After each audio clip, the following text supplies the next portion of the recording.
Dr. Christine Odie.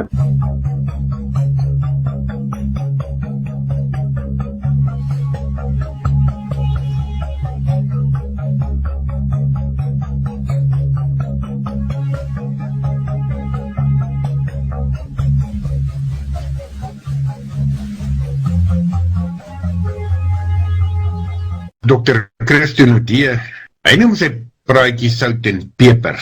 Hoef my partykeer soos die sout wat so 'n bietjie geur gee, maar ook bewaring toepas.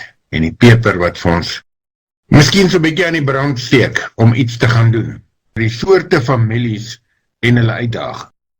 Hy is besig met 'n reeks oor gesinne, soorte familie en hulle uitdagings. En hoe gaan dit met jou? Dit gaan baie goed hierdie kant, dankie. Ons leef in 'n lekker tyd van die jaar, nee. Ons is Pinkster agter die rug en nou is dit Koninkrykstyd. Dit sê eintlik vir ons iets van opeenvolging van 'n dinamiek van die kerklike jaar. Dit is eintlik lekker om altyd te dink daaraan dat ons nie in die kerklike jaar vasgevang word in een stukkie van iets nie, maar dat ons werklik aangemoedig word om te dink oor verskillende perspektiewe van die koninkryk en van die Here self. Beleef jy dit ook so voordat ons oor jou families praat? Ja, Willem, ja, ek het afgekom op hierdie gedagte en ek het dit my eie gemaak en dit is dat daar was net een persoon wat regtig waar kon glo en net een persoon wat werklik kon hoop en net een persoon wat werklik kon lief hê. En dit was Jesus. En as 'n mens kyk na sy gebeure rondom sy kruisiging, waar hy gekom het en gesê het, maar Vader, in die hande gee ek alles oor en laat u wil geskied waar hy geworstel het. So met ander woorde, dit is daai hele ding van, dis geloof. En dan, die liefde is, Vader, reken hulle hierdie sonde nie toe nie. Vergewe hulle, dat hulle dit aan my doen. En dan, die laaste ene, die hoop, Vader, in u hande gee ek my gees oor. En toe die gees gekom, en toe hy uitgestort is, wil hy eintlik hierdie geloof, hoop en liefde en elkeen van ons kom vestig en dit laat realiseer oor wat beteken dit nou vir Christo en vir Willem en vir wie ook al, dat ek en jy iemand word wat die geloof, hoop en liefde in ons ronddra, wat ons ontvang het. Dit werk natuurlik na my eie lewe toe, verrykend, maar dan moet ek dit ook kan in my omgewing tot verryking van ander en tot die opbou van ander kan doen. So dit was vir my nou nogal 'n wonderlike gedagte van wat die uitstorting van die Heilige Gees eintlik in ons kom bewerkstellig. En dit is so lekker bemagtigend om te kan weet dat dit nie my geloof is, my liefde, my hoop nie, maar dat dit die Here se is, wat onbrukbaar was, onaantastbaar, en dat ek dit ontvang het as 'n geskenk. Christus, dit is nou die begin van Koninkrykstyd in die kerklike jaar. En dit is byna die helfte van die jaar wat daarvoor geoormerk word. En nou praat ons eintlik oor die kerk wat moet aangaan. Soos, as ons nou die kerklike jaar herdenk, soos in die begin, dink jy die koninkryk van die Here, is dit die wesenskenmerk van ons as Christene in die kerk, om nou besig te wees met sy koninkryk? Is dit waarmee ons nou besig moet wees? Willem, ek dink dit is so 'n lekker opmerking van jou. Natuurlik, en dit is hoekom geloof, hoop en liefde, ek word 'n draer daarvan. Ek word 'n draer daarvan in my gesin. En dit is juist waarby ek vanmiddag so 'n bietjie wil stilstaan, na aanleiding van wat ons in Rigters 2 gelees het, dat mense sê, maar hoe bou ek die koninkryk van geloof, hoop en liefde in my gesinslewe? Hoe bou ons as gesin geloof, hoop en liefde in ons gemeente, in ons gemeenskap, in ons familiekringe, in ons vriendekringe? Dit is die dinamiek, ek dink, waarvoor ons te staan kom, as ons dan nou praat van koninkryk en koninkrykswerk waarmee ons besig is. En natuurlik gebeur dit onder leiding van die Heilige Gees, wat in ons kom inwoon en dit vir ons help om dit te bewerkstellig. En jy sê daar verskillende soorte families en elkeen het 'n uitdaging. Wat bedoel jy daarmee? Willem, ek dink ek moet ons net weer terugvat hier na die teksvers toe van Rigters 2. Ek gaan dit net lees, ek lees dit in die blye boodskap, of die boodskap, want dit is vir my 'n verteltrand. En dit sê vir my dit so mooi. Hy sê gedurende Josua se leeftyd dis vers 7, het Israel die Here bly dien. Na sy dood het hulle nog voor die Here gebuig, solank die leiers wat alles self ervaar het, wat die Here vir Israel gedoen het, geleef het. Nie lank hierna nie, is Josua, die seun van Nun, die dienaar van die Here, in die ouderdom van 110 jaar dood. Hulle het hom op sy eie grond in Timnat Serach, op die berge van Efraim, reg oor die Gehaasberge begrawe. Die leiers wat vir Josua oorleef het, is later almal dood. Na hulle het daar 'n geslag mense gekom, wat nie die Here geken het nie. Hulle het ook nie geweet van al die wonderlike dinge, wat hy, dis die Here, vir Israel gedoen het nie. En hierdie dinamiek wil ek hê moet ons teewerk, dat wanneer ons kyk na ons gesinne, ons kyk na ons samelewing, dat die verval in godsdienstigheid, die verval in etiese normes en waardes, die moreel en die moraal, dat ons na daai dinge gaan kyk en sê, wat kan dit help vestig? Somtyds moet ons vra, wat kan dit help hervestig? So daarom dink ek is belangrik dat ons na gesinne kyk. En gesinne in ons samelewing verskil drasties van die gesin wat ons leer ken het. Dit het ons nou in die vorige keer het ons dit gesê, dat wanneer ons kyk na die gesin soos wat ons dit ken, dis 'n pa en dis 'n ma, en dit is 'n boetie en dis 'n sussie, en hulle is almal van dieselfde bloedlyn. Deesdae het ons nie meer sulke gesinne nie, hulle is in die minderheid. Daar is omtrent, ek dink, is 47% gesinne in Suid-Afrika wat nog so lyk. Die res van die gesinne lyk anders. En daarom moet ons vir mekaar sê, nou wat praat ons dan as ons van 'n gesin praat? Die eerste soort familie wat ons kry is die enkelouer familie, waar dit of die pa is wat die kinders het en na hulle moet kyk en hulle versorg en beide pa en ma moet wees, of ons het die ma wat die gesin moet versorg en dan die pa rol ook moet speel. En soms kry ons dat die kinders 1 week by hierdie pa bly en die volgende week by die ma bly. So mens kry 'n wisselwerking van gesinne, as ons dan nou praat van gesinne. Nou praat ek maar net van 2. Wat van saamgestelde gesinne, wat die pa trou met iemand anders, die pa het kinders en die iemand anders met wie hy trou het ook kinders. So wanneer praat ons van familie? Ons praat van familie as die pa met sy kinders en die ma met haar kinders by mekaar kom. So dan het ons weer 'n gesin of 'n familie. En dan werk dit so dat 'n mens werk met ander soorte ouerskappe ook, waar mense kinders aanneem. En jy werk dan met 'n familie wat kinderloos was en kinders aanneem, en nou is die kinders deel van die familie. Ons kry ook in die stede, baie keer kry ons waar daar nie eintlik 'n ouer gesagsfiguur as die familielid of die hoof van die familie is nie, maar 'n ouer kind. En die kind kyk dan na die res van hierdie kinders. So, en dan kry mens natuurlik uitgebreide gesinne. Jy kry oupas en oumas, ooms en tannies, neefies en niggies. So, wanneer ons nou hierna kyk, dan moet ons vir mekaar sê, en dis maar net 'n paar van die gesinne wat ek nou aanraak. Daar is so 'n onderskeid van 17 soorte gesinne en families waarvan ons praat. En dit lyk vir my dat die vroeëre band van bloedlyn is 'n familie, het 'n bietjie geskuiwe. Nou is dit meer 'n emosionele band as 'n bloedband.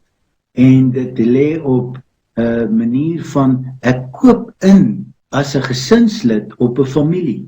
Wanneer ons praat van 'n stiefboetie en 'n stiefsussie, dan moet hulle besluit om boetie en sussie te wees vir mekaar, en hulle moet besluit dat die pa van albei kan wees en die ma van albei kan wees. Dis besluite wat kinders moet neem om uiteindelik deel van 'n familie te wees. En natuurlik moet die pa besluit dat hy al die kinders as syne sien en die ma al die kinders as hare. So dis 'n ooreenkoms wat daar is op grond van 'n band wat ek onderneem om in stand te hou. In plaas daarvan dat jy moet my ma wees, jy moet my pa wees, want ek het jy uit jou uitgekom. Jy is die rede hoekom ek hier is. So in daai opsig dink ek maak dit vir ons 'n lekker uitdaging as ons nou begin praat van families. En ons praat nou van families en sê, hoe moet 'n familie dan nou lyk? Ons het aan die begin het ons gesê dat families werk daaroor dat hulle moet mekaar leer ken. Hulle moet mekaar vertrou. Hulle moet weet, wie is die ene wat deel is van hierdie familie. So met ander woorde, ek moet sê, dis wie ek is. Ek moet wys, dis wie ek is. Ek moet sê, dis waarvan ek hou en dis waarvan ek nie hou nie. En ek moet sê, wat is my toekomsdrome? En ek moet ook kan sê, maar wanneer het ek seer? En veilig voel om in die familie dan dit te kan sê. En toe het ons nou 'n bietjie gekyk ook en gesê, goed, as ons dan nou na die lewe kyk, het ons 'n bietjie na Viktor Frankl gekyk en Viktor Frankl het vir ons gesê, ons kan nie eintlik vir die lewe vra dat hy vir my moet iets gee nie. Ek moet eerder vir die lewe antwoord deur te sê, maar wat is die bedoeling van my wat lewe ontvang het? Wat moet ek hiermee maak? So, wat is my verantwoordelikhede in hierdie tyd? En dan begin dit by die gesin. Dit beteken dat ek 'n ma en 'n pa as daar is, 'n boetie en 'n sussie as daar is, dat ek hulle op 'n manier moet leer om saam te wees. Dat ek nie 'n selfsugtigheid sal hê nie, maar dat ek hierdie spanning wat daar is om my eie individu te wees, maar aan die ander kant ook die prysgawe van my individualiteit om deel te wees van die gesin. Daai spanning bly maar altyd tussen ons, want iewers tussen die twee spanninge moet ek 'n goue middeweg vind om te sê, maar ek is 'n individu in die familie, maar ek is ook deel van hierdie familie. So my individualiteit gaan van tyd tot tyd opgeoffer word om die groter geheel 'n bydrae te maak. So ek kan nie die hele tyd net selfsugtig sê, dit is ek, dit is wat ek wil hê, dit is wat ek wil doen. Nee, daar is tye wat die familie my die kans gee om dit te kan doen, en dan kan ek dit doen. Maar daar is ook tye wat die familie vir my vra, offer iets van jou individualiteit op, word deel van die groter geheel, ons as familie. En juis in hierdie saak moet ons dan nou kyk, wat is dit wat ons as familie bereid is om te doen?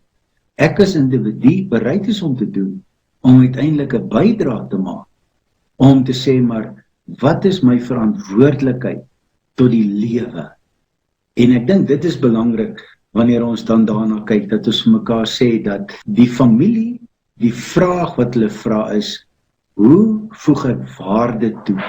En natuurlik moet ek as individu die vraag vra, hoe voeg ek waarde toe tot die familie?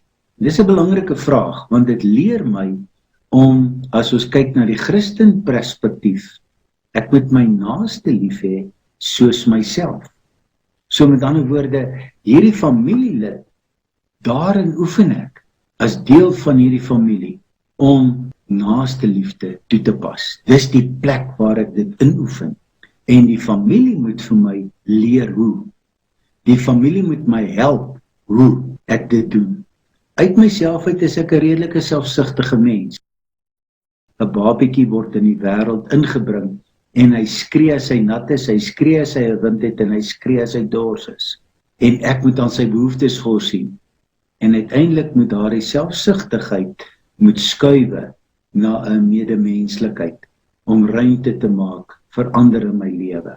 Om te sê, maar dis nie net my natdoek wat moet aandag kry nie, daar's 'n paar ander ouens ook. Dis nie net ek wat dors is nie, daar's 'n paar ander ouens ook.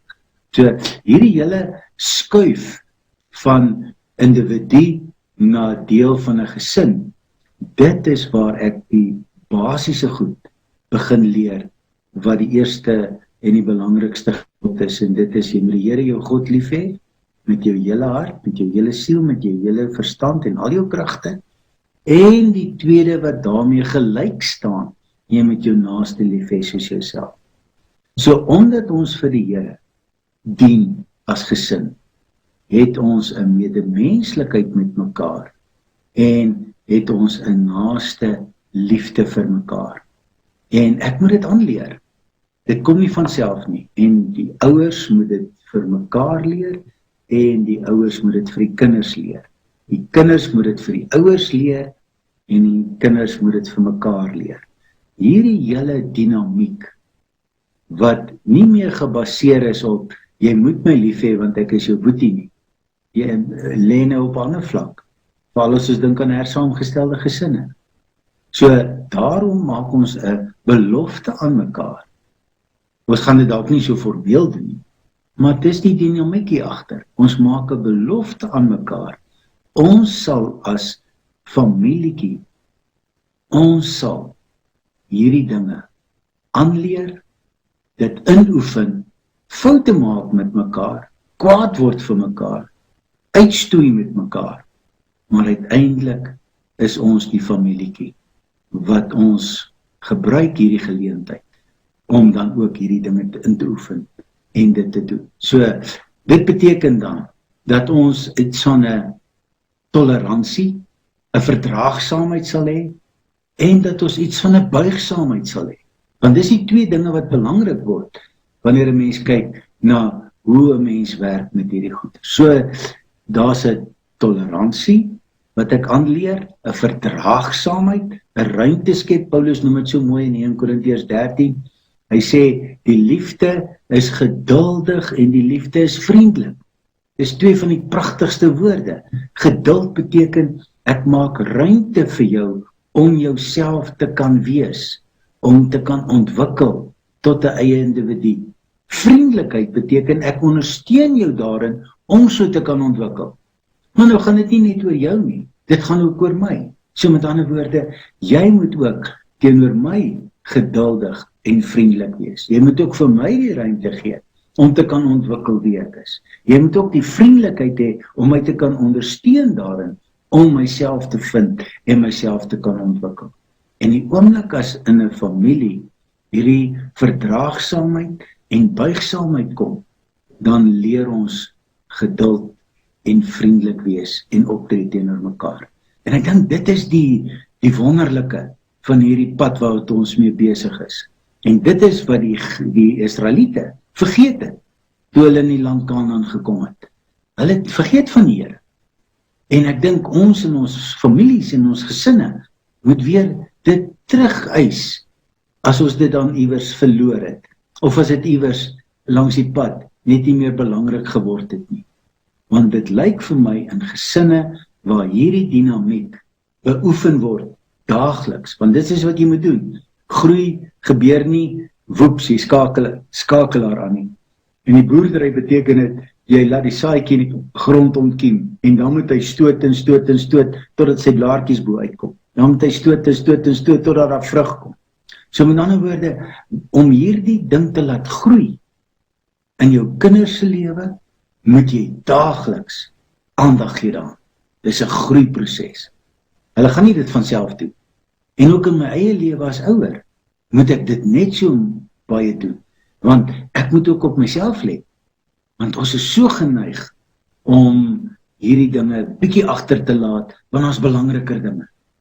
Maar as 'n mens regtig gaan oor waaroor gaan familie, dan die Here vir ons families gegee, juis om hierdie goeters in te oefen. Want waar anders leer ek om verdraagsaamheid te hê, om buigsaam te wees? Dis in die familie. En dan as ek hierdie buigsaamheid en verdraagsaamheid geleer het, dan kan ek ook na die samelewing toe gaan.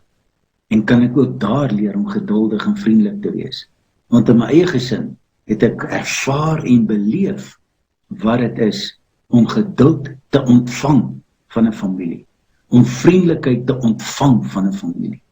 So ek weet wat dit is. En ek raak seker oor wie ek is, omdat daar geduld en vriendelikheid teenoor my beoefen word. En omdat ek hierdie sekerheid het, kan ek in die samelewing instap as iemand wat nie bang hoef te wees en die hele tyd moet koes en keer om myself te beskerm teenoor iemand anders. Help my daarmee. Dink jy die samelewing wat ons in bly, sê ons altyd, daar's al meer uitdagings. Noem dit versoekings, daar's meer onstabiliteit in sekere opsigte. Die sosiale media of die internet en die blootstelling wat mense, en veral die jong mense het. Terwyl jy besig was met hierdie gesprek oor hersaamgestelde en ander tipe families wat nie die gewone tradisionele amper beskitte familie is nie, het ek gedink, dis dalk 'n geleentheid om meer weerbaar te word vir die uitdagings, die verhoogde uitdagings van die moderne lewe. Op 'n manier wil ek sê, iemand wat in 'n tradisionele gesin groot word, het die beskutting van hierdie familie tradisioneel op 'n manier beleef en daarmee word hy gereed gemaak vir die toekoms.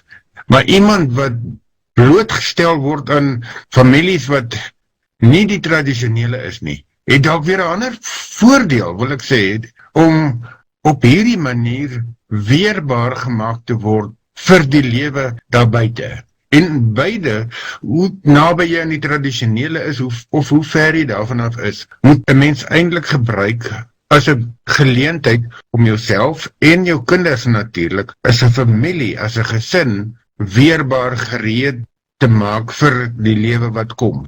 Dit kan tog nie net tot jou nadeel wees om in so 'n gesin groot te word nie. Jy word definitief groot met kennis en ondervinding wat iemand anders wat in 'n baie beskermde, tradisionele, saamgestelde gesin groot word. Wat is die basiese raad wat jy gee om hierdie elke situasie tot die beste te benut? Wanneer 'n mens kyk na die twee soorte families, die tradisionele familie en die ander families, dan dink ek baie keer in die tradisionele familie aanvaar ek baie dinge as vanselfsprekend en dit maak my lui en dit maak my iemand wat nie voel ek hoef te werk nie want ek behoort mos. Waar ek dink die ander families moet 'n verbintenis, 'n commitment maak tot liefde en om die familieeenheid te deel. En in daai sin is hulle meer volwasse, natuurlik, want hulle moet vroeg al 'n verbintenis verklaar en 'n verbintenis maak om iets te laat werk wat die kans het om nie te werk nie. En ek dink dit maak dat jy, as jy in so 'n familie is, jy eintlik die voorsprong het bo 'n familie wat uit 'n tradisionele familie sou kom, waar hulle baie keer baie van die dinge as vanselfsprekend sou aanvaar het en nie weet wat dit is om 'n kommitment te maak, om te werk en die familieeenheid te behou nie. En daarom dink ek, dis eintlik 'n wonderlike geleentheid vir groei en vir volwassewording en vir verstaan wat beteken dit om te verbind tot iets waaraan jy wil behoort vir die res van jou lewe. En om hard te werk om daai verbintenis te laat realiseer, om dit te laat werk en tot uitvoer te kom. So, en ek dink in daai opsig, ja, daar is 'n uitdaging in die nuwe familiekringe wat ons het, dat hulle moet hierdie dan ook uitklaar en vir mekaar verklaar wat dit beteken. Maar dat die tradisionele familie dit ook gaan doen, om te sê, luister die ouens, ons kan nie hierdie dinge as vanselfsprekend aanvaar nie. Ja, dankie Vader, ons is nog by mekaar, maar weet julle wat se genade is dit? So, hoekom het ons dan hierdie genade ontvang? Wat moet daarmee gebeur? Want genade moet iets mee gemaak word. Dit moet in 'n manier in dankbaarheid omsit en in gehoorsaamheid uitmond in ons alledaagse lewe. En wat beteken daai dankbaarheid en die gehoorsaamheid dan nou? En dan geld dit ook vir al die ander families. Daar's 'n dankbaarheid omdat ek die kommitment kon maak, die verbintenis van liefde toe kon ervaar en belewe. Maar wat beteken dit dan nou? Hoe leef ek dan nou hierdie dankbaarheid ook uit? En word ek gehoorsaam aan wat? Vir wie? So en dit dink ek is, as 'n mens kyk na die eindproduk, is die gehoorsaamheid en die dankbaarheid die konklusie waartoe 'n mens kom. Maar hoe 'n mens daarby uitkom, is miskien verskillende roetes wat 'n mens dan het om te loop. Christo, 'n ander vraag wat ek wil vra is, die getrouheid van God teenoor mense en ook families.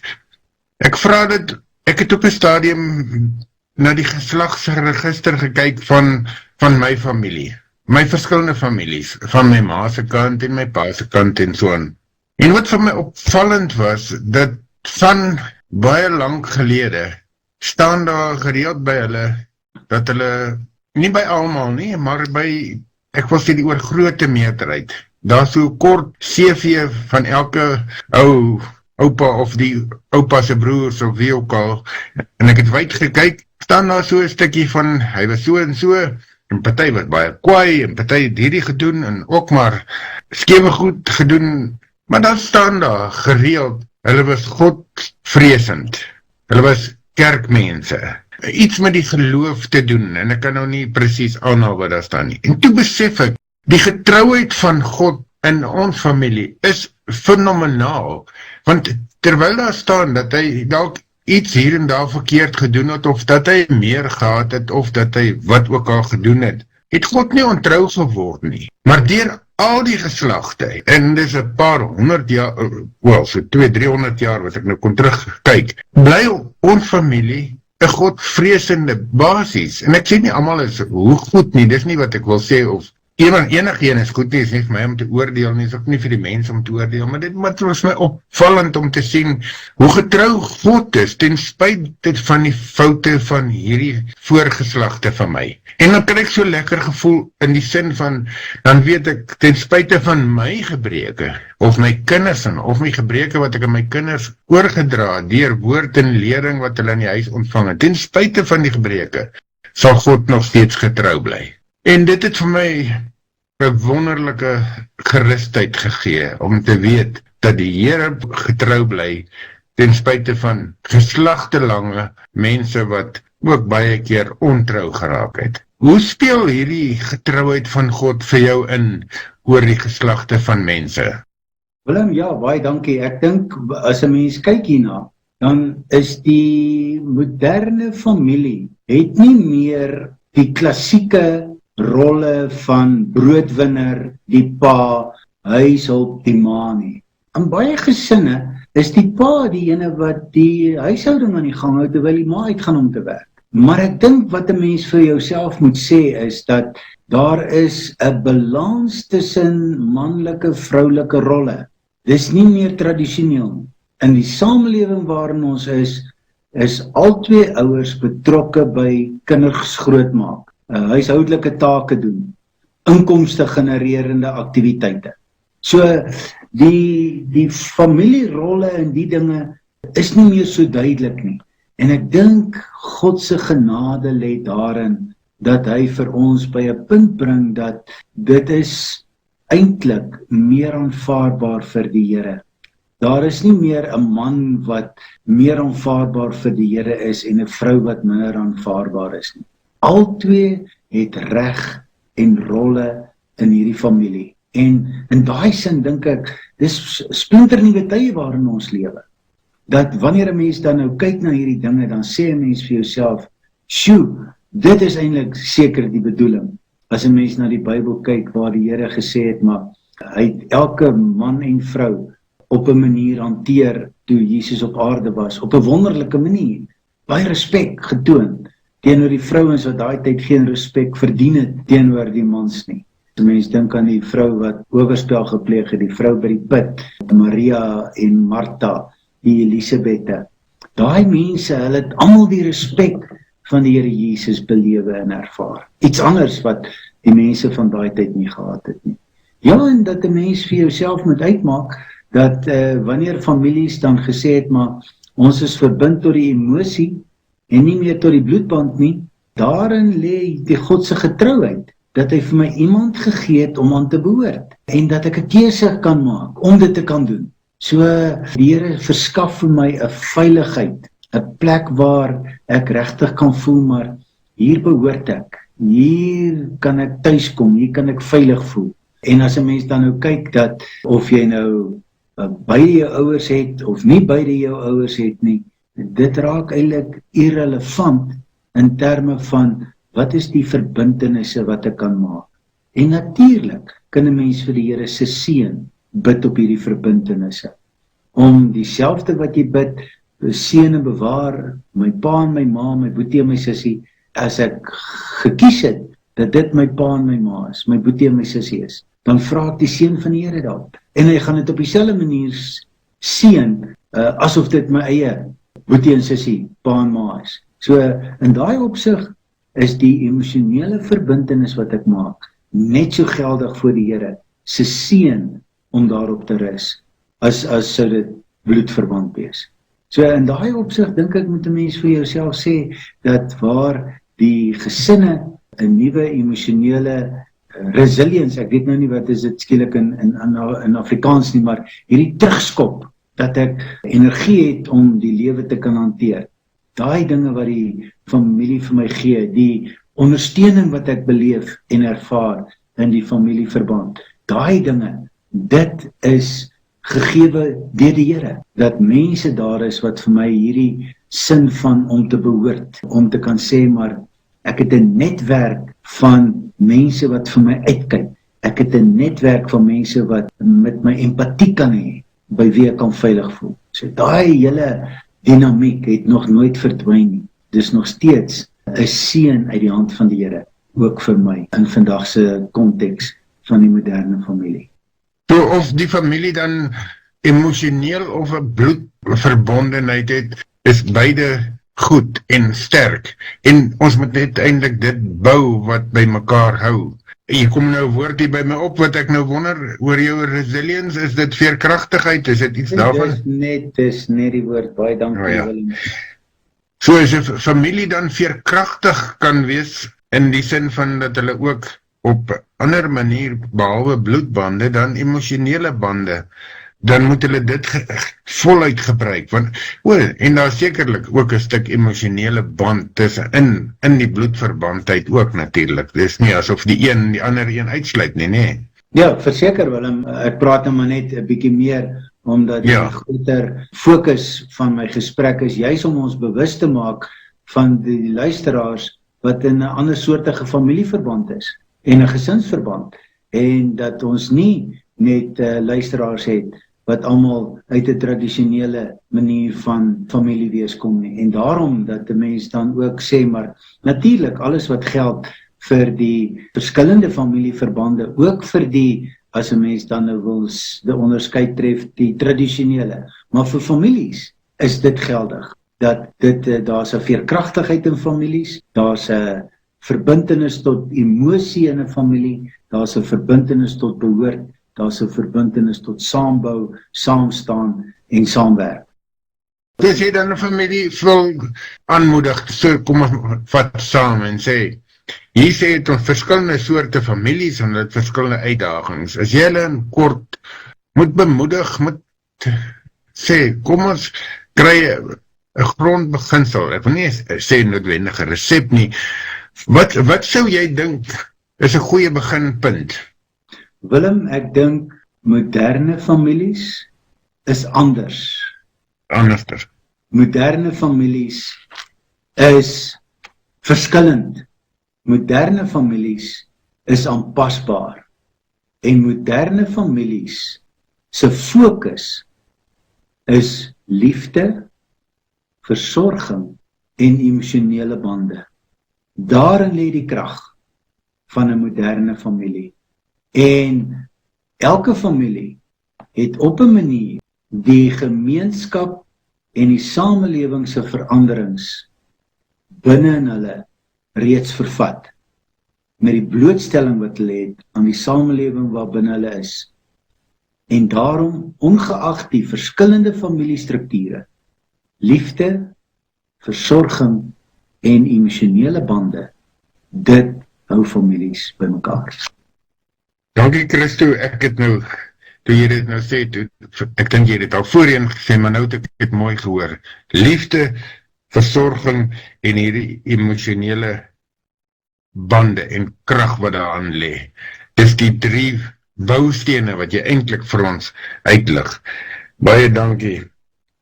Ek het so in my gedagtes gedink en voorheen het jy genoem van C.S. Lewis wat gepraat het oor die skepe wat in 'n vloot saamvaar. Jy weet, elkeen is individueel geregtig op sy eie besluite, maar ook moet hulle as 'n vloot saamvaar. En ek besef weer eens, ons familie is 'n baie goeie, of vir ons as families is dit 'n baie goeie metafoor. Elkeen gaan seker sy eie bietjie keuses aan die dag lê, maar op die ou end om as 'n gesin in harmonie saam te vaar, moet ons soos 'n vloot wees wat in een rigting met een doel in 'n sekere rigting vir 'n sekere doel vaar. Ja, so laaste woord miskien van jou af, en dan Christo gee 'n gerus 'n nommer waar mense jou kan kontak as hulle dalk vir iets wil vra oor gesinne of oor enigiets anderster. Ons wil daarom net sê, Dr. Christo Nodee, wat ons nou mee gepraat het met ons gepraat oor soorte families en hulle uitdagings. En dit is sy hartse punt, dink ek, want hy is 'n terapeut wat met families en gesinne en spesifiek by 'n skool werk deesdae met jong mense. En ek sekerlik hoor hy van baie dinge wat gebeur, goed en sleg, in families. So Christo, laaste woord en 'n kontaknommer. Willem, ek dink dis 'n wonderlike tyd waarin ons as families lewe. Vreeslike uitdagings met al die moderne tegnologie tot ons beskikking. Maar ons is veerkragtig, aanpasbaar en soepel, en ons kan dit doen. En ek glo daarin met my hele hart dat ons kan ons families regtig waar deur hierdie ding trek en net sterker aan die ander kant uitkom. Baie dankie vir die geleentheid. Julle kan my kontak by 082-785-1106. Dankie Christo, tot die volgende keer. Totsiens Willem, totsiens luisteraars.